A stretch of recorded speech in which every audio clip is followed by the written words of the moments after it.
Mä oon Janne Hirsimäki. Mä oon Järvenpäästä kotoisin. Nykyään asustellaan Vihdissä. Mä oon pelannut vuodesta 2010 elokuussa alkaen. Vihdin Kaatiksen kumpu, jossa tulee vietettyykin kesäsi aika paljon aikaa. Putti, kämmeheitto, henkinen kantti. Ne tuntuu olevan aika hyvin kuosissa. Pitkiin driveihin vielä tarvitaan lisää.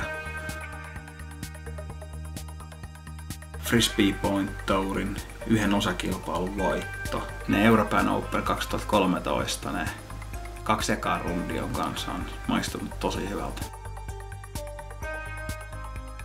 Tarkoitus olisi haastaa tuo Suomen kärki, eli kuntohuipun mä yritän sinne SM-kisoihin laittaa.